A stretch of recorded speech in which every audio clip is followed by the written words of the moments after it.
I stay up here on stage and welcome our next speaker. We have with us, also on Standing Up to Putin's Authoritarianism, a message from Free Russia. We have Leonid Volkov here. Welcome to the stage. Thanks.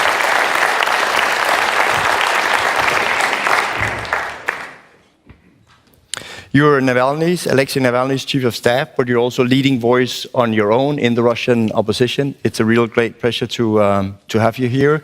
Yesterday, as many of you in the audience saw, we had a message from Alexey Navalny to the first day proceedings, and it's great then to have you on stage here for the second day to discuss around our theme of defending Ukraine.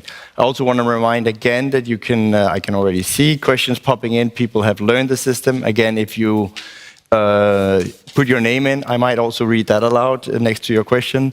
But Leonid Volkov, I will basically start, of course, with you, asking you what message do you want to share with us today, particularly on the war in Ukraine? I would say that the most important thing, I really want everyone to know that this is not true that Russian people and Russian population generally support Putin's war against Ukraine. This is just not true. Russia is a huge country. It's a complex society. Many people still follow the narrative of propaganda. Many people feel fear. They just don't know what to do in these circumstances. No one expected like a major war in Europe to happen. But the narratives that Putin is created and also actively exporting to the West, that like everyone in Russia is just like supporting the war unanimously, that's clearly not true. Over 16,000 people have been arrested for anti-war protests in the first weeks after the invasion, which means that hundreds of thousands went out to the streets. Then, now the sanction for like anti-war protest in every form, even for posting something online, would be like up to 15 years of imprisonment. This doesn't make us to stop protesting, though. We just have to find like different forms and formats for the protest. Putin made public expression of dissent in Russia impossible. You can't go for a rally, for a strike, you can't post anything online. But this dissent has not gone. It's swept under the carpet, it's boiling there, it will erupt at some point of time. So that actually leads me to my second question, is this Putin's war or Russia's war? That's of course something that's widely debated, also with sort of opinion polls that showed a relatively large support also in the Russian population, but your thoughts on that? Well, first of all, we have all seen these opinion polls that pretend that like 85% or like 75% support this war. They have to be dismissed entirely.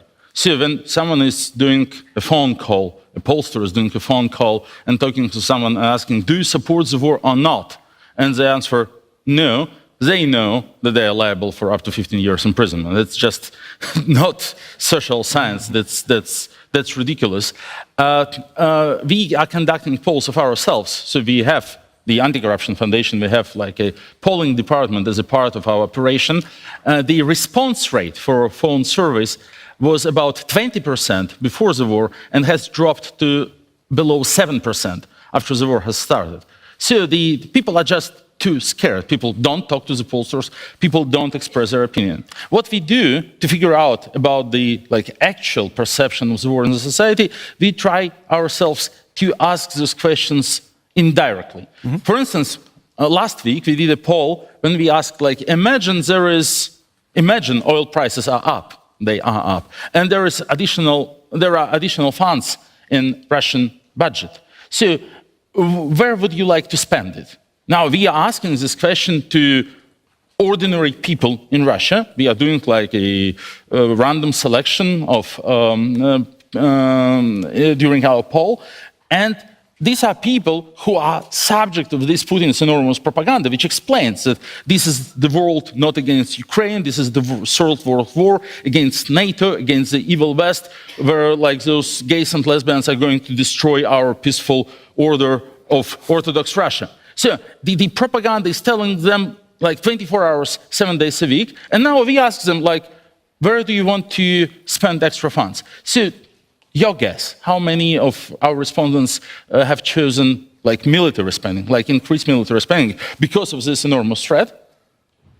What's your guess?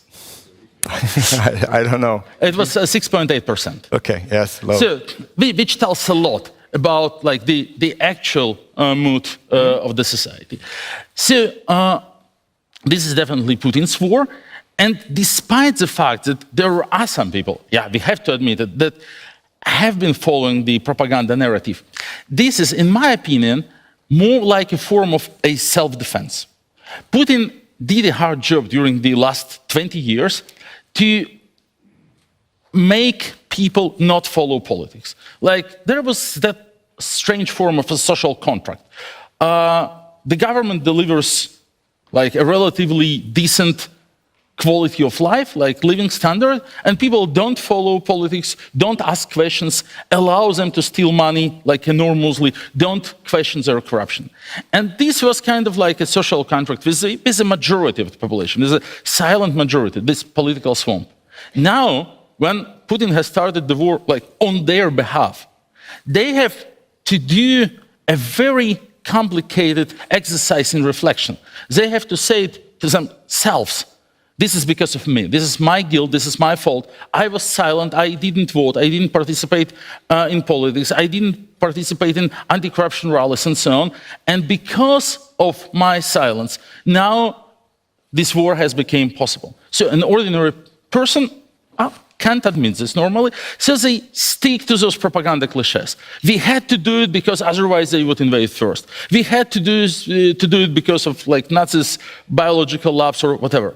These cliches, when they use them to talk, it's a form like of self-protection, of protecting their integrity from becoming insane, from admitting their guilt. And this is not a bulletproof vest.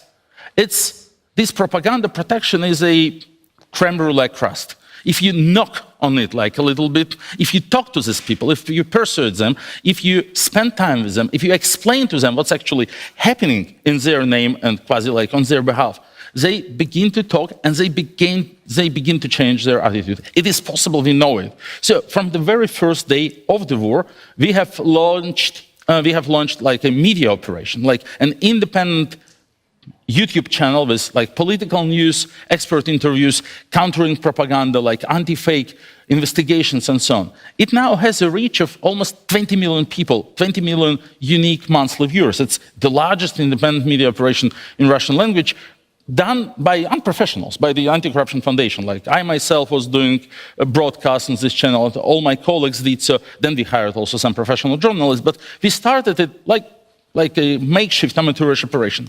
But it was so enormously important just to tell the truth. And we saw so much demand from Russian people to figure out what's actually going on, to hear like different opinion, not only the propaganda. That, well, 20 million is comparable to largest Putin's TV channels. So there is a demand for independent information. It is possible to talk to Russian people and to explain to them what's going on. And it's very important, it's crucial. To change their attitude towards the war means a very efficient tool actually to stop the war. Because, well, army is part of the society. When the society changes its attitude towards the war, it affects also the morale of the army. When the soldiers will like become messages from home that you don't belong there, go home, this is not your war, you don't need to be there, this will make a difference. And that's what we're trying to achieve. Putin, of course, is fighting on two fronts, of course, against the Ukrainians, but he's also increased the repression so much at home during this with, as you mentioned, the prison sentences. What can you do, what can we do to kind of reverse that completely direction towards an even more authoritarian state?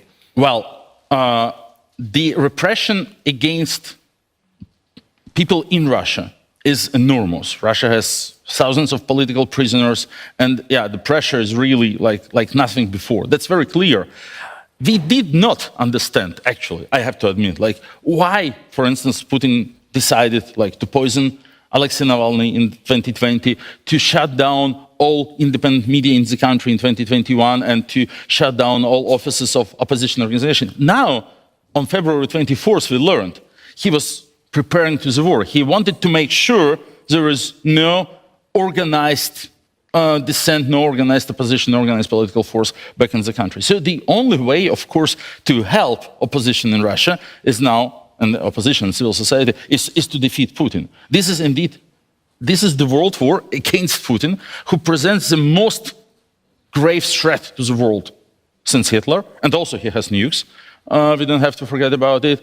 And this is indeed a war that has to be fought on many fronts. There is a military front where, like, Ukrainian armed forces resist the aggression, but there is an economic front where sanctions have to be applied not to let Putin fund his war. And oil embargo that finally has passed as a sixth package is, not sufficient because it's too little, too late.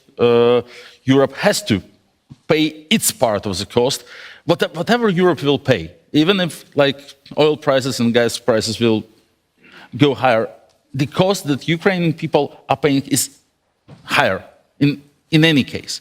So we didn't do enough to stop Putin in previous 8 years. So unfortunately, now everyone has to bear this cost. And then apart from the economic front, there is this informational front where we're trying to fight, where we are addressing Russian society, Russian people, so to leave Putin isolated, toxic, without support. We are addressing both Russian people with our information operation, with our media operation, and Russian elite with our sanction list and sanction proposals. I don't believe that Putin could be defeated on one front, but if we apply enough of pressure on all three of them, then, he will be defeated. And what is Achilles' heel? You've done so much in anti-corruption, which I want to salute, and we saw in the Democracy Perception Index as well that corruption is globally as well something that really people, of course, see as a great threat to democracy. Do you think that's through that that you've been doing with your foundation? Well, this is, I believe, the most important legacy of the Anti-Corruption Foundation's work. Yeah, we have explored Russian corruption, the phenomenon of enormous Putin's corruption for 10 years. And we have proven, mathematically proven, that corruption transforms to dictatorship. And there is no other option for them. A corrupt regime has no choice but to silence free press because they can't afford to get investigated. They have no choice but to dismantle judiciary system because they can't afford to get challenged in courts. They have no choice but to steal elections because they can't allow to get outvoted. And at some point of time, when nothing helps, their approval ratings are going down. They realize things are going very bad for them. They have no choice but to try to start a small victorious war, just to distract public opinion, to get some support, and to make people not ask questions about their corruption. This is exactly what happened in our country, unfortunately, but it happened in other countries also before. But this situation is unique because it happened already in the 21st century. It was all on YouTube, all documented by Anti-Corruption Foundation, by investigative journalists. We know the pattern, and of course lessons have to be learned not to let this pattern repeat after Putin in our country and in other countries as well. Great. Leonid Volkov, thanks for being here with on stage. Thanks for your tireless work. Thank you. As for Rasmussen, our founder said this morning, there is a way out for Putin. It's a way out of Ukraine. After hearing Leonid Volkov, I might add, there's a way out for Putin. It's the way out of power as well. But it's my pleasure to introduce our next speaker. We have a key